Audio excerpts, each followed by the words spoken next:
Yeah, my name is Tommy Rock Ryan. I gotta say, oh man, I'm shaking.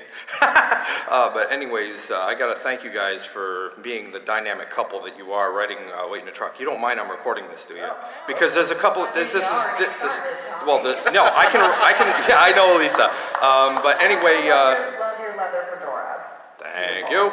But anyway, this is kind of a multi-layered thing. It's pretty much me saying I'm a fan. Okay.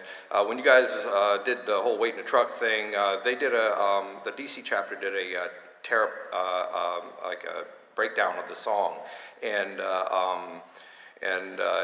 my friend Paige Powell actually started messaging me while I was listening to you guys talk about that, and she was so moved by the song, you know, and everybody was just like, wow, you know, and you know, I just want to send this to her. Also, the thing about being a couple, my wife and I, you know, I've never had the opportunity that you've had, Jordan, to have somebody say, ooh, and my wife has always been like, yeah, I'm always right. I'm like, yes, ma'am.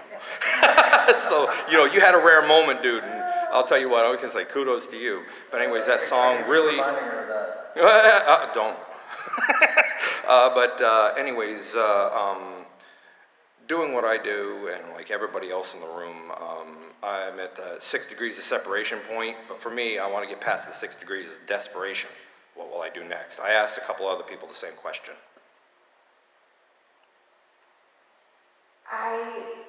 So you're just saying you want to get closer to just writing with either bigger Where I'm writers or working artists. at, yes. You know, I'm still, it's going to maybe sound surprising, but there's still rooms that I feel like I can't get into, and I just am coming off of a huge song. And Yeah. I texted my publisher the other day, and I asked her, hey, have we tried to get a right with like this person?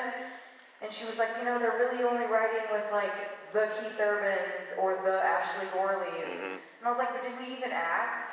And she's like, I just don't think it's going to happen right now. And, you know, you think you have a number one and it's going to open up so many more doors. And of course, more doors were open, but I responded back to her and I said, I will write myself into a right with her. And I think that truly, like I could pull up the text and show you right now. Okay. My best advice for you would just truly be to keep your head down. Don't worry about what the degree of separation is. If you keep writing and you keep trying to better yourself, eventually you will write your way there. I got tons of ideas too. And to add,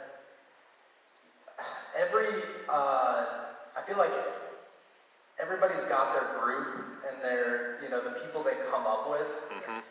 And not that it's like a good old boys club or anything, but, you know, it's just kind of like, this is our friend group. We all, you know, I have a group chat with Mitchell Tenpenny and Andy and like all these writers and Paul DiGiovanni and artists. And we're all friends. And we started becoming friends and writing together way before anything big happened for any of us. And then, you know, we all kind of just came up together, and it's flattering that I know there are like newer writers that would love to be in the room with any of us, but at the same time, like even 7 years ago, no one wanted to be in the room with like any of us. No. It happens like that. Yeah, and it, you know, it just comes from, like she said, being a good hang, quality writer, at least somebody who's willing to work for, you know, the good of the song, and that'll show through eventually. And it never happens in the timeline you want it to happen, and it never looks like how you think it's going to look like. But I need to piggyback off of this. This is so important. This changed my life, and I'm going to pay it forward and pass it along to you guys because hopefully it will too. My first publishing deal was with Smack, and my publisher at the time, his name was Robert Carlton.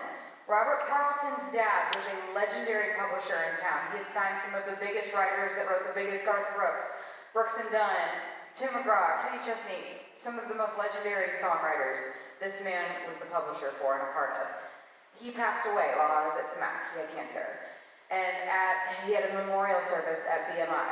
And Bobby Pinson, if you guys don't know who Bobby Pinson is, go listen to his discography. He is one of my songwriting idols.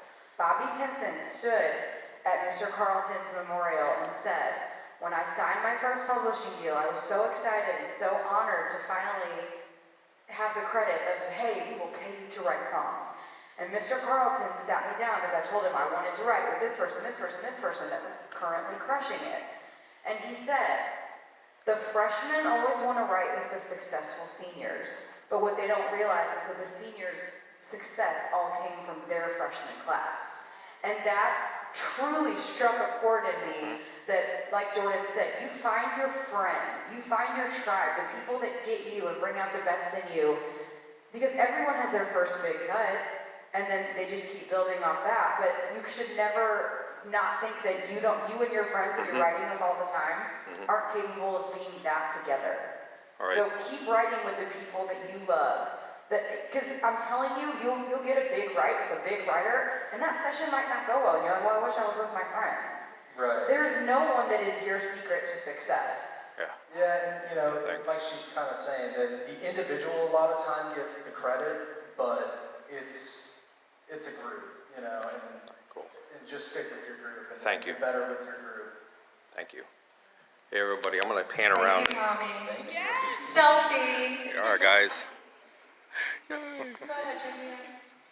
Hi, just thank you guys so much for being here.